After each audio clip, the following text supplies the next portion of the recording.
Amen. Louez la parole du Seigneur. Isaïe 62, verset 1er. Mokanana Isaïa.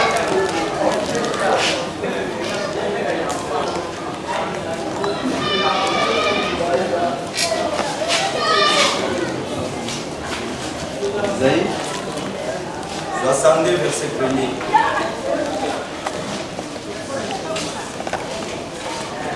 Nous lisons le Seigneur. Isaïe 62. À cause de Sion, je ne m'étairai pas. À cause de Jérusalem, je ne prendrai pas de repos. Jusqu'à ce que sa justice apparaisse comme l'aurore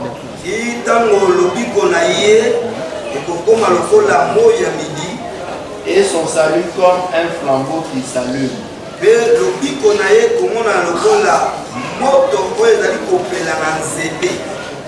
Alors les nations verront ta justice et tous les rois ta gloire, et l'on t'appellera un nom nouveau, défini par l'Éternel lui-même. Tu seras une couronne splendide dans la main de l'Éternel, un turban royal dans la main de ton Dieu. On t'appellera plus abandonné.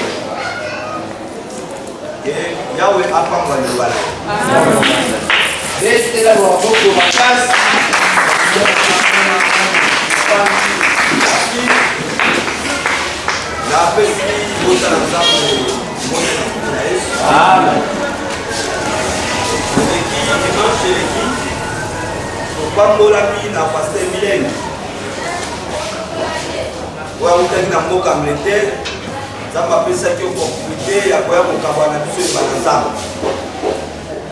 Comme l'accord du Christ, Amen.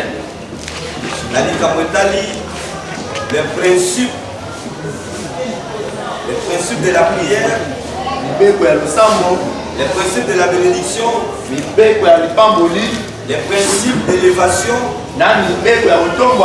et les principes de rester dans la main de l'Éternel.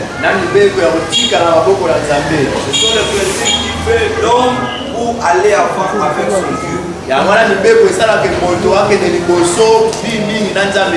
Comment nous étions bénis tellement.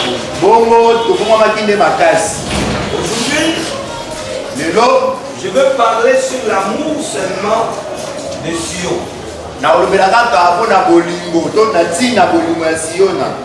Dieu parle sur l'amour de Sion. Et il a insisté pour l'amour de Jérusalem, il ne prendra pas du repos. Alléluia. Amen. Dieu parle sur l'amour de Sion. Il y a plusieurs des choses que Dieu a parlé. Si tu vois le montant de Sion, ça veut dire quand Dieu parle de Sion, il parle de montagne.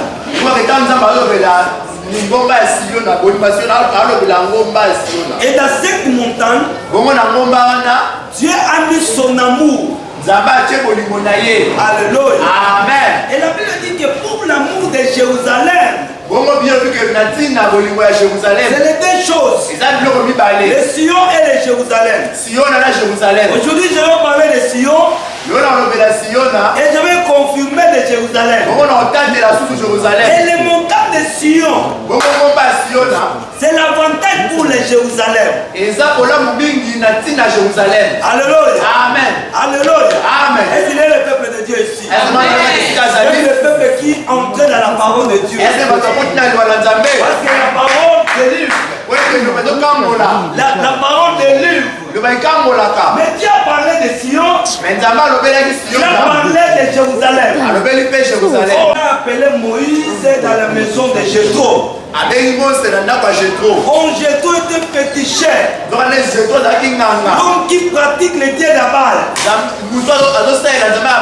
Mais le Seigneur lui s'est envoyé là-bas. Pourquoi? Pour prendre les enseignements spirituels. Peut-être tu étais sorti dans le milieu des sorciers, mais tu n'es pas un sorcier. Alléluia. Amen. Tu étais sorti. J'étais sorti dans les sangs des sorciers. Mais la sorcellerie n'est pas infecté ton sang. Pourquoi? Parce qu'il y a un projet de bonheur en Dieu. Alléluia. Amen. Pour ta vie. Saisissez bien. Les montagnes de Sion, c'est les montagnes qui n'habitent pas dans le Jérusalem. Mais c'est les montagnes de Moab. C'est les montagnes de Philistins. C'est les montagnes des peuples d'étrangers. Mais le Seigneur a mis son amour dans cette montagne. Alléluia. Amen. Mais ce n'est pas les montagnes sacrées de Jérusalem. Il n'y a pas l'accord entre Jérusalem et Sion. Parce que cette montagne ne se retrouve pas d'Israël. Mais c'est les montagnes d'étrangers. Mais Dieu a mis son amour là-bas. Il a insisté pour l'amour de Sion. Je ne resterai pas calme. Pour l'amour de Sion. Pour l'amour de Sion. Je ne prendrai pas du repos. Jusqu'à ce que son salut va se manifester comme une aurore. Alléluia. Alléluia. Écoutez, le Seigneur est pour nous. Nous étions le peuple étranger. Nous étions les gens qui étaient dehors. Dans la volonté de Dieu. Mais le Seigneur a fait grâce. Le Seigneur a fait grâce. Quand nous étions là-bas, nous étions comme les montagnes de Sion. L'Éternel nous a mis son amour pour nous chercher en terre de la volonté de Dieu. Nous qui étions dehors de la volonté. Alléluia. Tu es un peuple de Dieu. Tu es un peuple mis en part. Le Seigneur t'a choisi. Le Seigneur a mis sa volonté. Mais Naza Sion.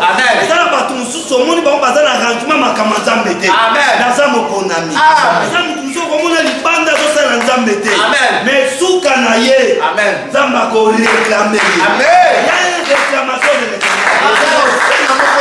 Il y a une réclamation. Le Seigneur commence à réclamer quelqu'un. Et celui qui est réclamé de l'éternel. Si l'éternel t'a réclamé, tu es un peuple pour lui. Tu es choisi pour lui. Il a préparé la volonté de ta vie. Tu vas vivre ce que l'éternel a promis. Tu vas voir les choses que le Seigneur a planifiées. Si ce que le Seigneur a arrangé, tu ne perdras rien. Tu vas prendre tout dans les temps convenables. Est-ce que tu me comprends? Est-ce qu'il y a un peuple Sion?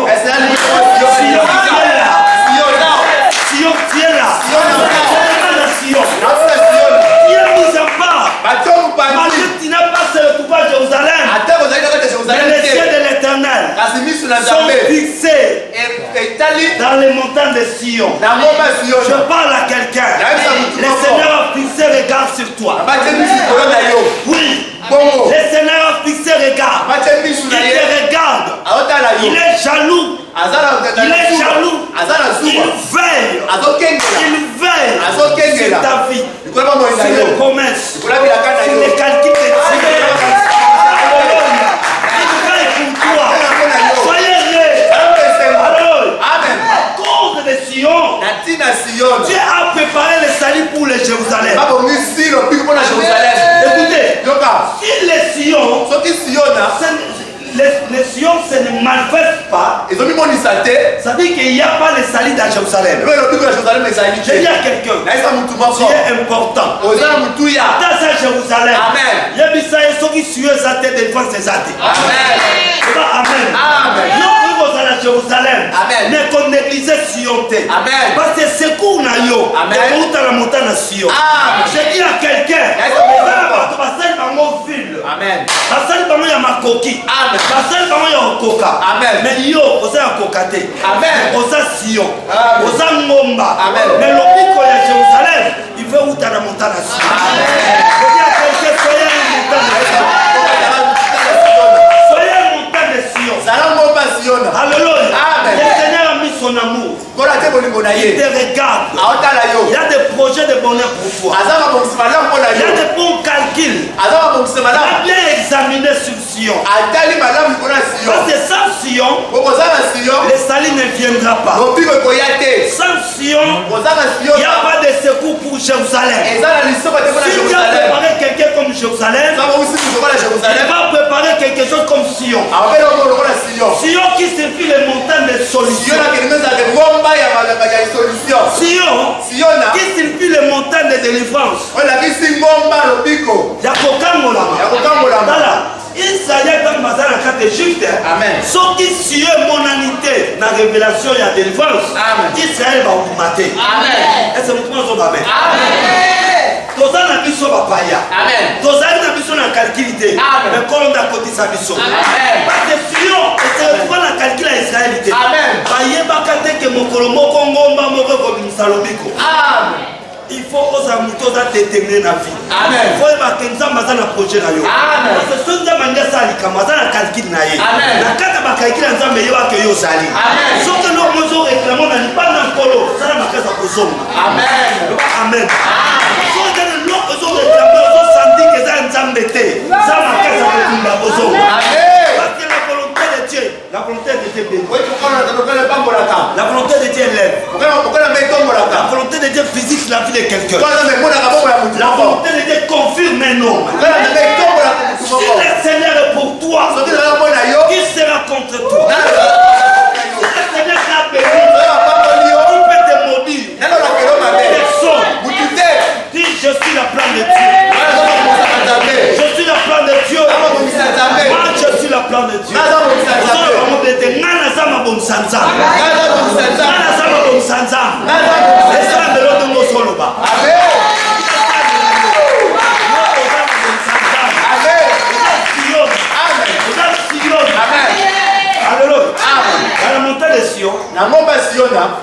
Il y a l'huile précieuse qui descend dans les montagnes.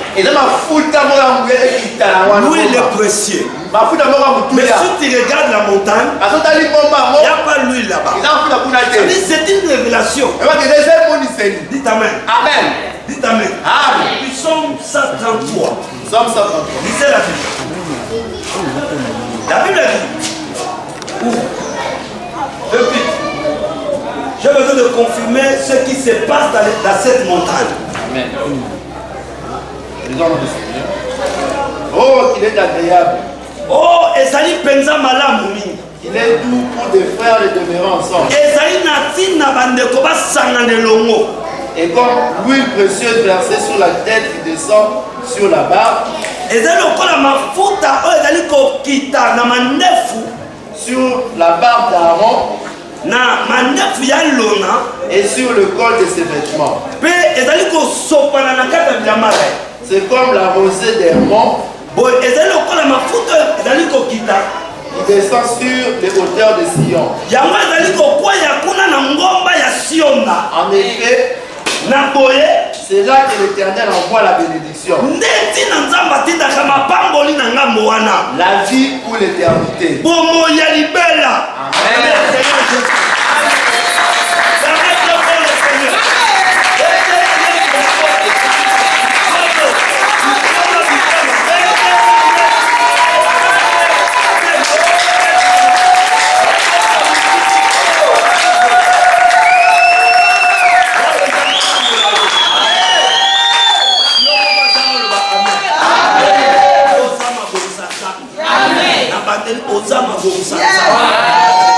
te na lobi makombe lobi. Amen. Donc à lobi là on est bola muna ngoye na mokilité. Ya mo bola mu faut simba yo. Amen.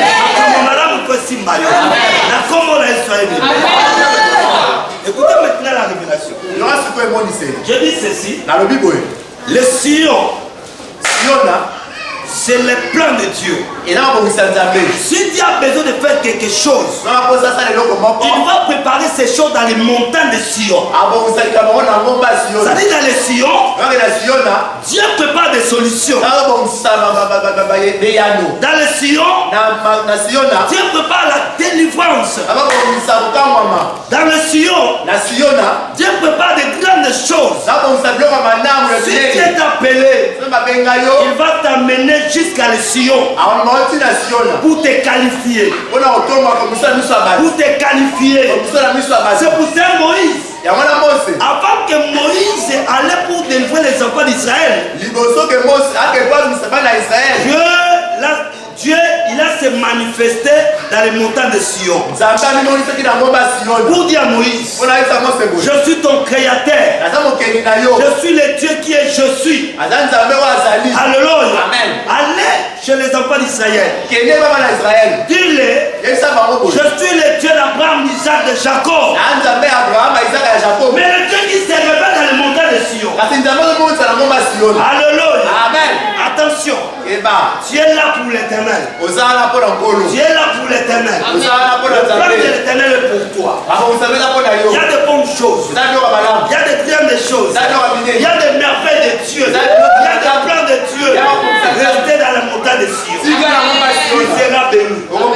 Tu seras allé avec l'éternel. Tu seras un servant de la part du Seigneur. Tu seras un serviteur dans la main droite du Père. Il va t'utiliser. Nous sommes choisis comme les instruments de l'éternel. Donne confiance à ton Dieu. Tu ne seras pas dessus. Que ce soit les époques, les événements. Je reste Dieu. Je reste Dieu. Que ce soit la souffrance d'Israël. Je reste Dieu. Dieu de la délivrance. Il a dit à Moïse, je suis avec toi. Va. Je serai avec toi. Ne crains pas l'armée des pharaons. Moïse a dit, mais comment je peux aller? Je n'ai rien. Il a l'armée.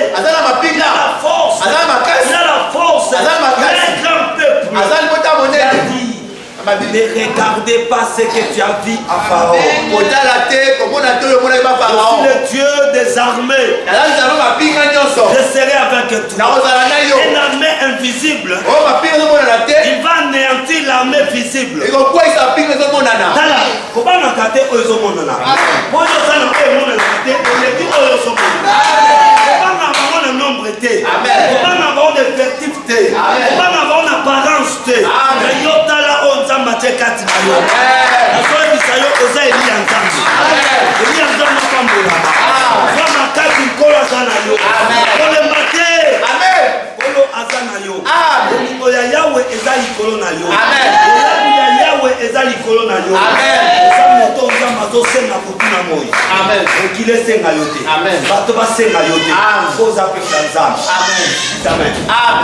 Il a dit ceci.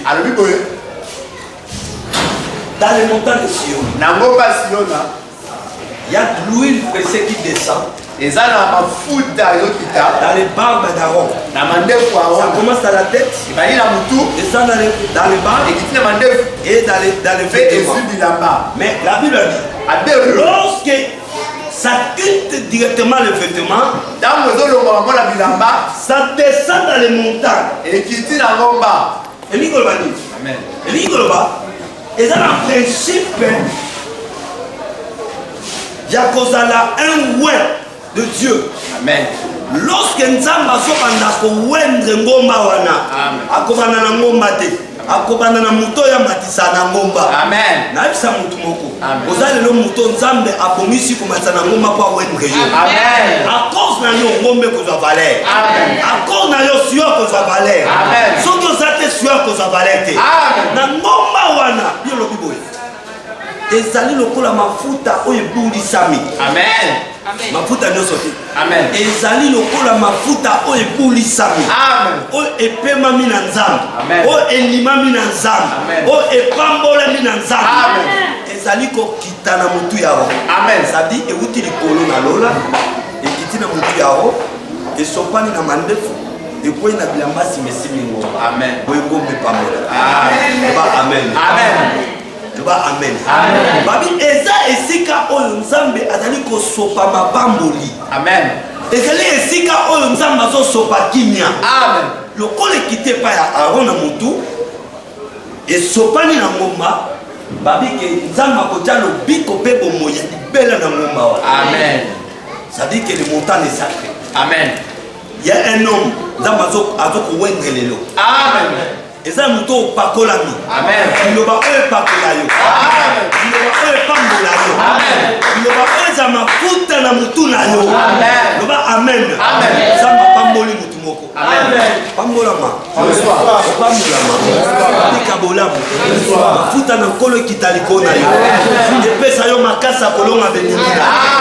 Epesa yo makasi ya kolonga bitumbola. Emetize makambo nyonso ekuti ya pasi epa na yo. Ese mutu moko akozongisa. Eza bato toponami epa Nzambe. Tokolemba te. Jérusalem, c'est la ville que Dieu a mis son chien. Jérusalem eza mboka oyo Nzambe atie biso na ye. Tala, oza mboka Nzambe. Amen. Moto moko oyebake na ntongo lelo yo ozali mboka oyo Nzambe atie biso. Amen. Mboka na yo ezali mboka pamba te. Eza mboka elaka. Amen. Mwana na Nzambe oyebake yo oza moto pamba te me oza mwana elaka. Amen. Elaka na Nzambe eza likolo na yo. Nabengami mpona kokisa bilaka ya Nzambe. Eza na motu mo Nzambe ali kosalela bolamu. Amen. Bolamu Nzambe ali kosala likolo na yo ezali kokokisa bilaka na epa na yo. Sabi Nzambe alingi kose manifeste alata nzoto ya moto. Amen. Nzambe alingi kose manifeste alataki nazalaka na moto oyo. Amen. Etika moto yango ezala yo na ntongo ali. Bisika nyonso yo okota bolamu Nzambe ekota. Bisika koleka bolamu Nzambe eleka. Soki bato mosusu baeshue yo koshue te mpo ozala Nzambe. Soki bato bakunda bitumba bakoka te yo kokunda kolonga mpo ozala Nzambe. Esengo ya moto oyo aza na Nzambe oyo. Loba amen. Biso tozalaka makasi te. Mais toza makasi mpo nkolo apesi biso makasi. Toza makasi mpo liloba na Nzambe epesi biso makasi.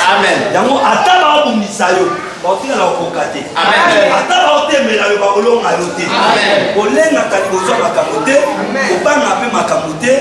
Parce que biso tobanga makambo te, biso obanga Nzambe. Makambo soki eye nkolo akotemisa basolution. Cette année okobika basolution na ngambo na yo. Cette année okobika babiyano na ngambo na yo. Nzambe akozala Nzambe akofaire. Esika moko koleka ya pasi Nzambe akososoni.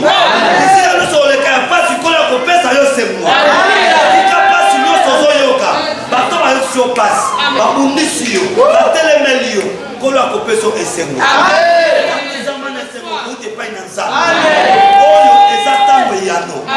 Sio nakokufa soni te, sio nakolela te, sio nakosepela. Parce na promesse na yo na Nzambe oza na mawa te. Na promesse na yo na Nzambe oza na kolela te. Na promesse na yo na Nzambe Nzambe abito okufela. Nzambe abe okufa te. Nzambe na promesse na ye asala na yo na alliance wana aloba te baolonga yo. Aloba okolonga. Mo okolonga. L'éternel eza mpo na yo. Okolo eza mpo na yo. Elamu Nzambe eza mpo na yo. Yo okende mosika na Nzambe.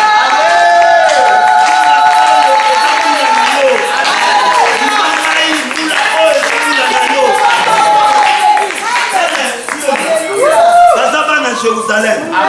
Jérusalem, c'est la ville sacrée de l'Éternel. C'est la ville sacrée. Dieu a choisi Jérusalem comme une lampe. Mwinda eza na ndako na yo. Amen. Bango baza na baminda. Amen. Mais biso toza na mwinda oyo bato bamona te mepelaka. Amen. Basa na baminda. Amen. Basa na balombe. Amen. Basa na baprojecte.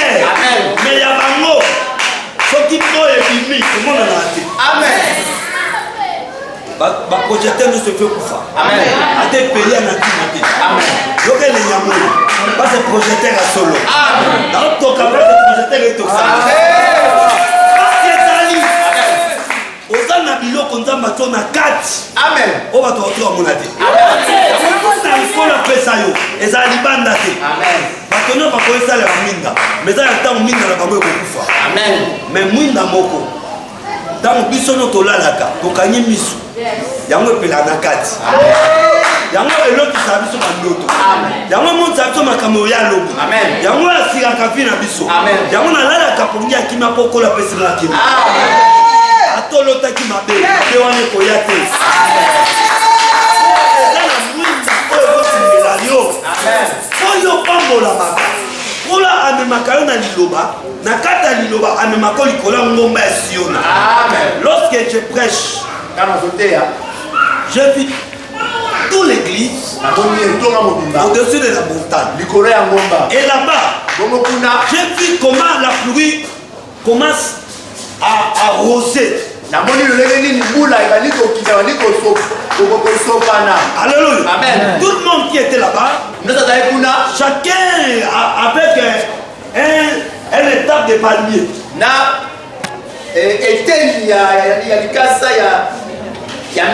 Alléluia.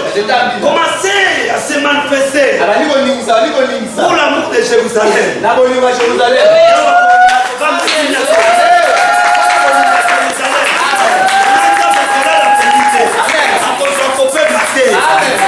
Écoutez, tu es un peuple de Dieu. Dieu a de bonnes choses pour ta vie. N'oubliez pas que ce soit tu as vu les choses, ça ne marche pas. Pas seulement que demain ça va se manifester, ça va marcher, ça va marcher. Si ça ne marche pas aujourd'hui, demain les choses vont marcher. Alléluia. Si tu as échoué, ce n'est pas la fin. Demain, tu as donné une prolongation pour toi. Pour que tu fasses le mieux, tu vas faire de bonnes choses, des choses incroyables.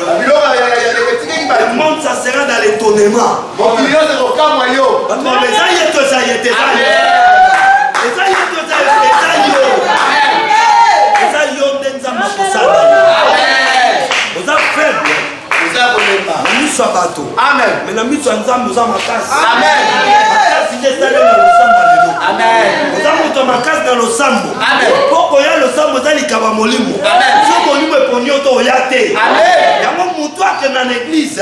Akenate pour babenga ye, akenate pour batinda ye, akenate pour abengama.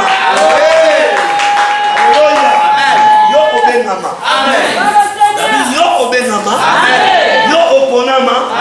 Yo ondimama. Yo otiame panzambi. Yo mwana elaka. Amen. Yo oza mwana elaka. Amen. Abi sokdana de obenga kai mwana elaka bolu. Amen. Amen.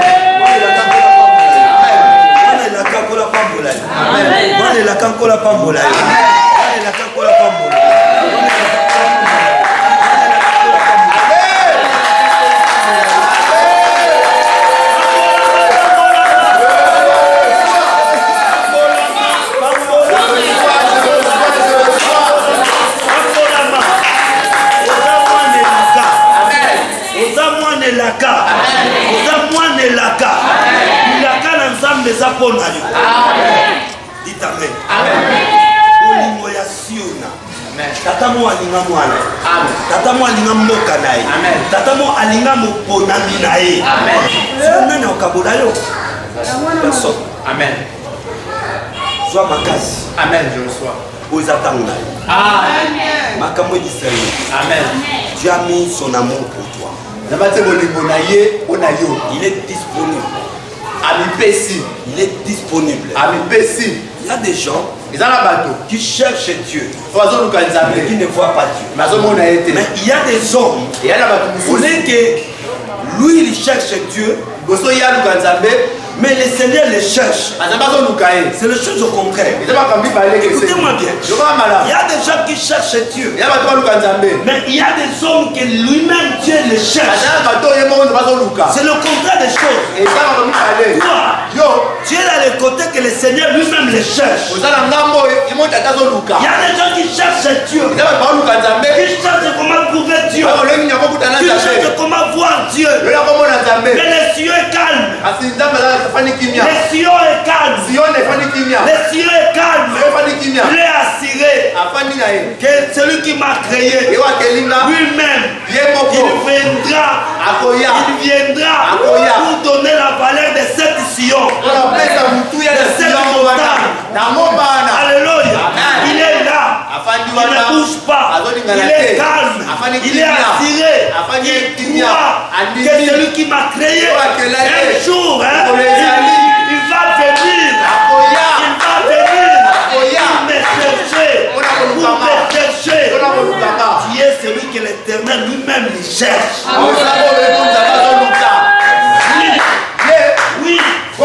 Oui, je n'ai pas fait un effort pour être chrétien, pour que je sois appelé un fils de Dieu, un enfant de Dieu. Je n'ai pas fait un effort, seulement que la grâce de l'Éternel. Dans la grâce que je suis sauvé, dans la grâce que je suis appelé, dans la grâce que je suis utilisé par Dieu. Rien que je fais les efforts. Mais par la grâce, j'ai reçu la grâce. Par la grâce, je suis appelé un enfant de Dieu. C'est ça que je suis heureux. Il y a des gens qui cherchent. C'est pour ça qu'ils se tombent, qu'ils se retrouvent dans beaucoup de l'église de malfaiteurs.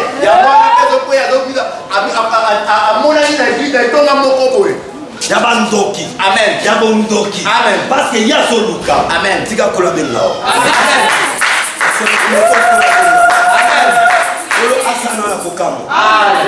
Soyez bénis. Sion, soyez bénis. Sion, soyez bénis. Tu es la valeur pour le Jérusalem. Tu as parlé de Sion. Pour la fontaine de Jérusalem. Il a dit, à cause de l'amour de Sion, je ne resterai pas calme. À cause de l'amour de Jérusalem, je ne prendrai pas du repos. Des choses. Là-bas, tu as dit, à cause de Sion, il ne restera pas calme. Saisissez-moi ici. Écoutez-moi bien. Pour l'amour de Sion, je ne serai pas calme. Ça veut dire, si tu lui touches Sion, Dieu va parler. C'est ça les réponses. Quand il a dit, à cause de l'amour de Sion, je ne serai pas calme. Amen. Donc, vous français, quand tu as Amen. Oui, mon sang, toi, après si maintenant le français, a autant raté. Mais François Molimo. Amen. Le bas, amen. Amen. Ça, c'est mon père, ça amen. Amen. C'est mon père, ça amen. Problème na yote. Ata mwana ko lo bakapa kaka. Le ko lo bakapa. Ya pembe na oloba. Amen. Ata yate me na oloba. Amen. Yo na oloba. Amen. Ko sa mo yo ko pesa na ne. Amen. Tata va prier évangile. Amen. Mais pas amen. Amen. C'est pas amen. Amen. Amen na ngolo kata amen.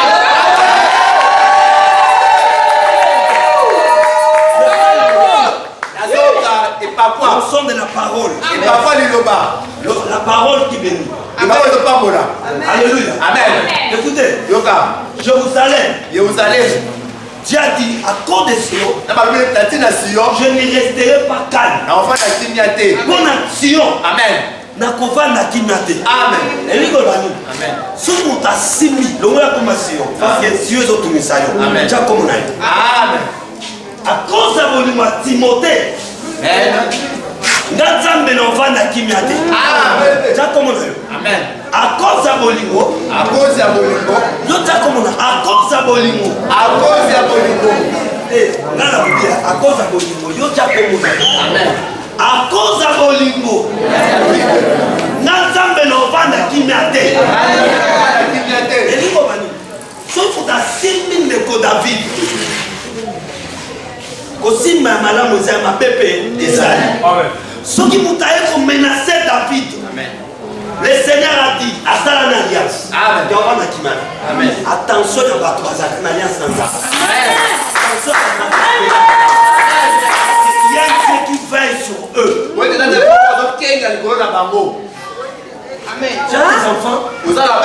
Mais le Seigneur veille sur ses enfants. Il reste à la maison. Les enfants allaient à l'école. Il y a un ange qui allait un militaire de l'Éternel. L'éternel des armées. Il y a un militaire de l'Éternel. Il vient avec les épées pour veiller tous les chemins que les enfants passent.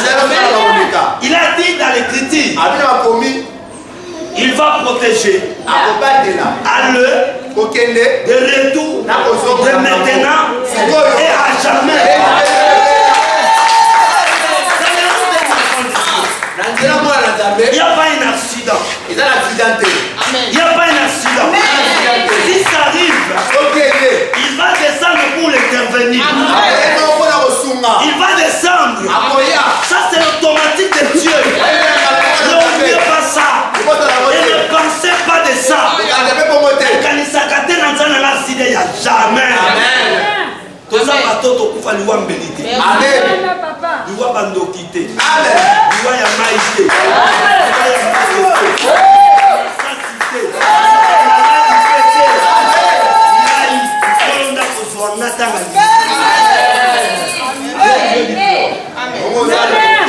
Atoko l'hôpital au lendemain mbeto. Au moins on a zo kufa lo ba hier kufa de malade. On a kufa de maladie. Malade c'est cancerment. Peut-être dans ma tête comment ma belle nié là.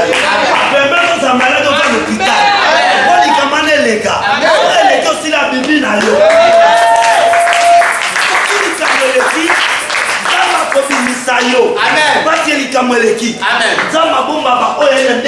Amen. Pourquoi? Ça c'est sûr. Amen. Si on a ma bomba. Amen. Hier sous ta maille. Tel Kazaki Sion. Eli. Kola moi n'y a bomba. À quel moment l'Égypte?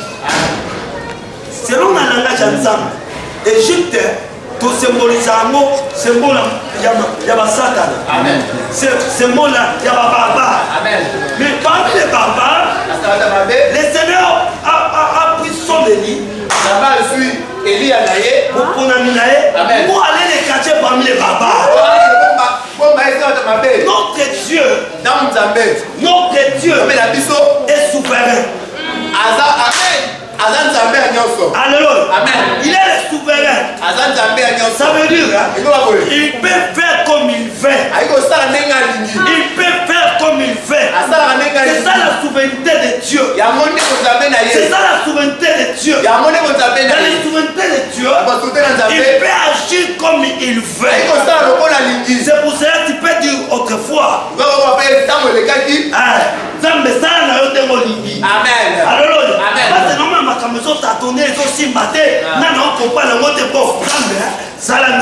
Amen. Donc, comme je suis Kawana. Amen. Maintenant, si vous êtes il y a un peu de Makamondé à l'Igi. Amen. Dans Makamondé à l'Igi, il y a un peu de retrouver. Amen.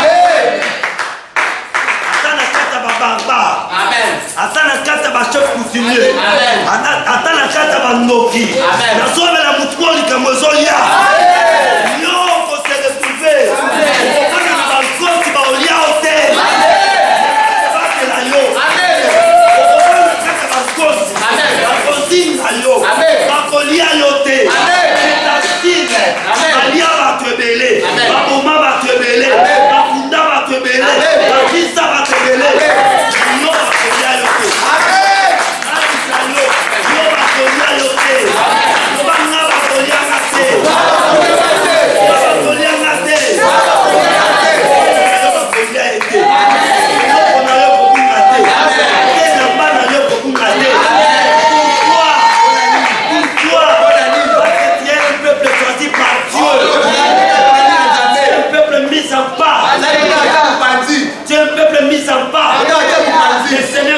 choisi pour montrer sa gloire. Tu es un lit de Dieu. Ne t'en fais pas. Dis seulement, Seigneur, que ta volonté soit faite.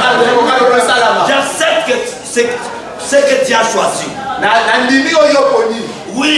Je suis là, pas pour ma volonté, mais pour ta volonté. L'Éternel peut te cacher. Toi que lui-même a choisi. Ne choisis pas un endroit. Tu vas perdre. Ne choisis pas le moment. Tu vas passer le moment. Laissez l'Éternel faire les choses comme il fait. Je sais le plan de Dieu. Je sais le plan de Dieu. Je sais le plan de Dieu. Dans le plan de Dieu, il est le souverain. Dans sa souveraineté, il agit comme il fait. Il agit comme il fait. Toi rester là. Toi rester là. Accepte sa volonté. Tu vas voir que même dans les milliers de sorciers, tu vas régler. Lorsqu'il y a des problèmes, il y a beaucoup de problèmes qui agitent. Les problèmes qui agitent ta vie. Tu es menacé quelque part. Tu sens que les choses ça ne marche pas. Mais il est là. Il est là. Dans les sorciers.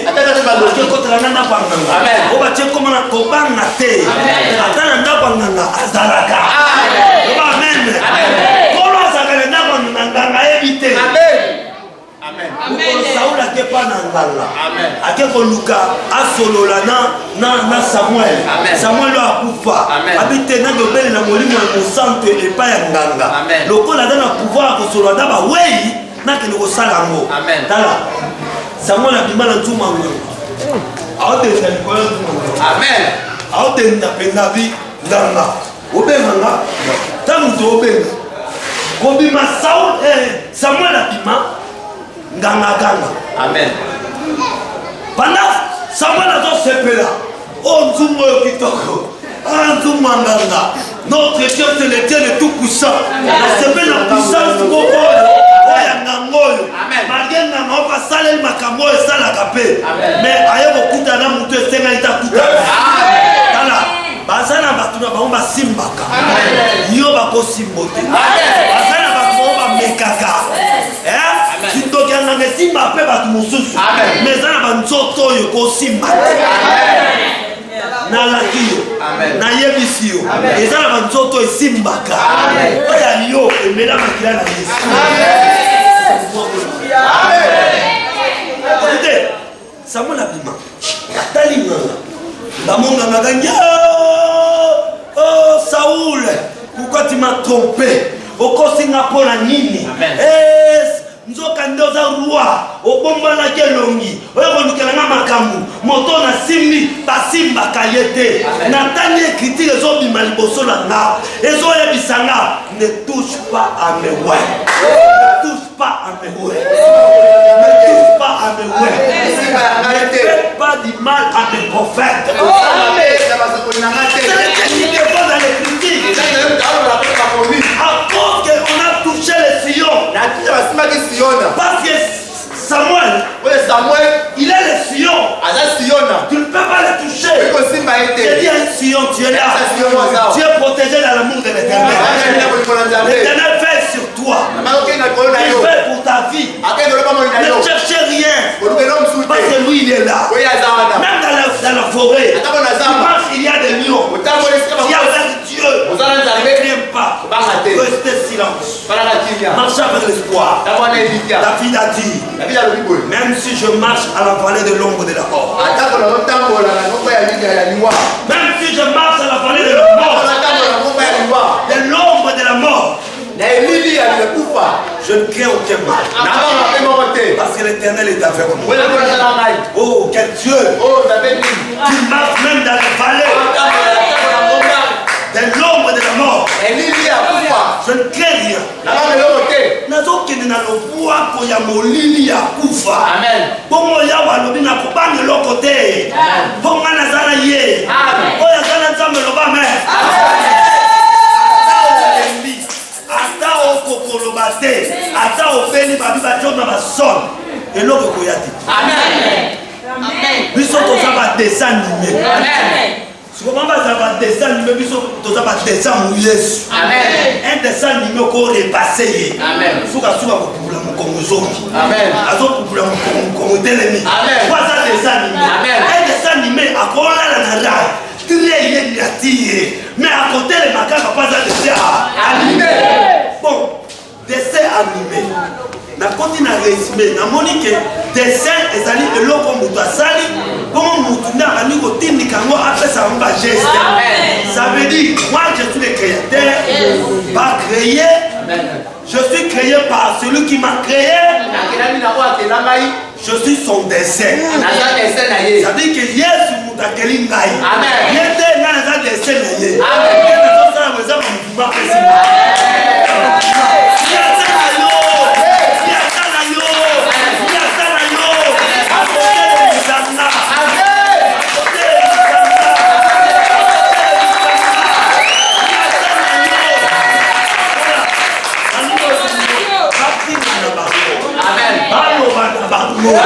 Problème ça ngate. Yé mutaso kwa.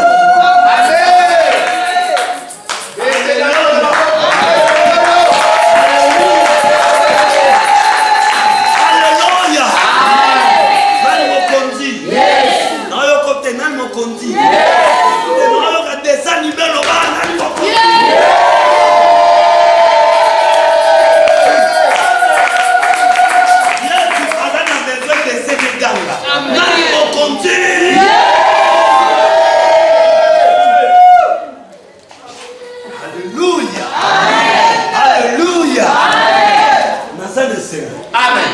Parce que nous avons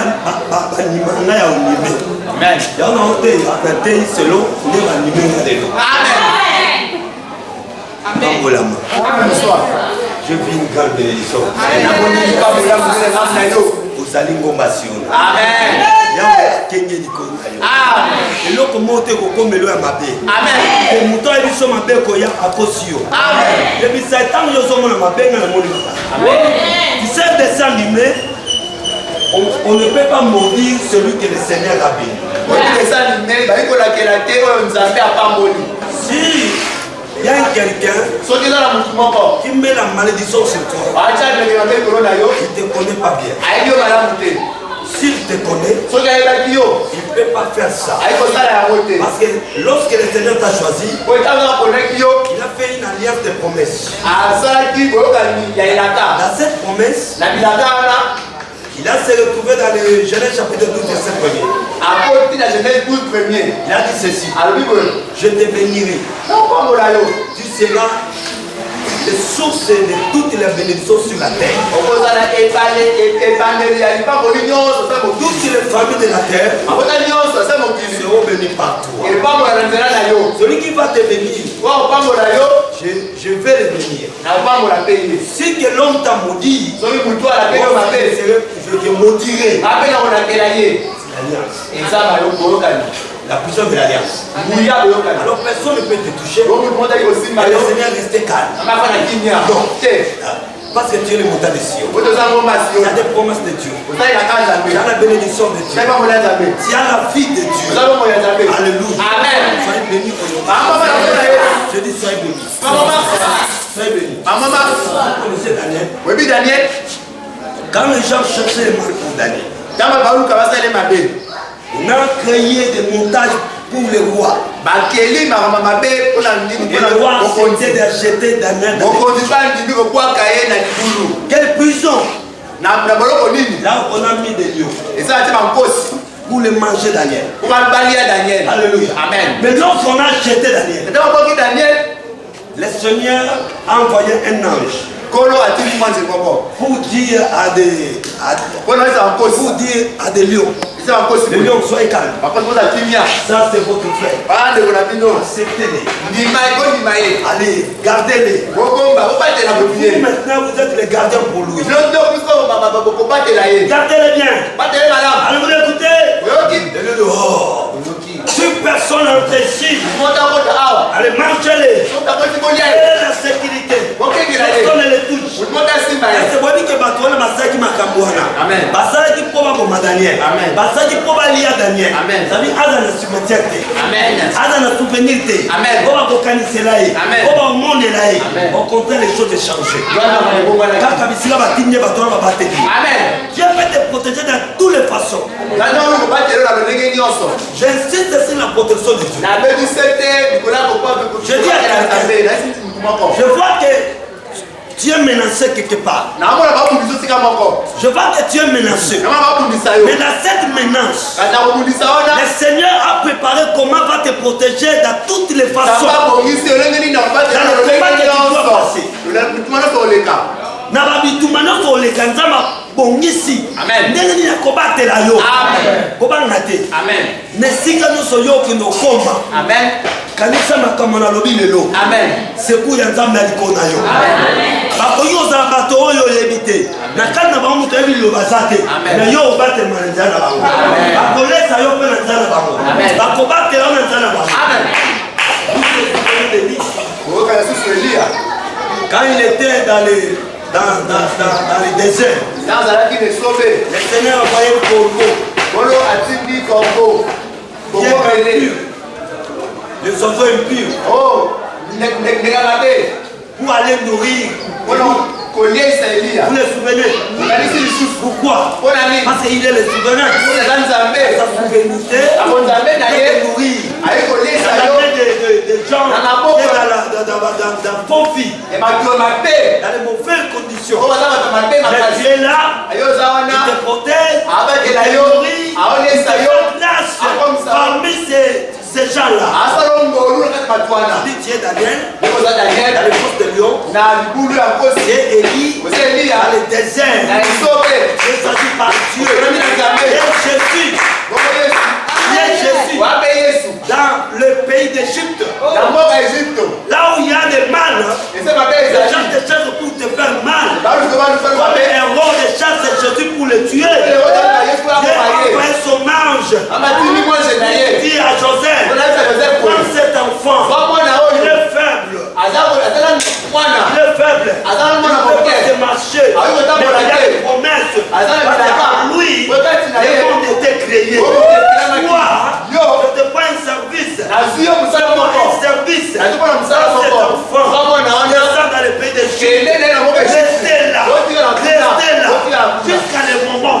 Jusqu'à le moment. Je vais t'invertir encore pour retourner à Israël. Et Joseph a fait cela.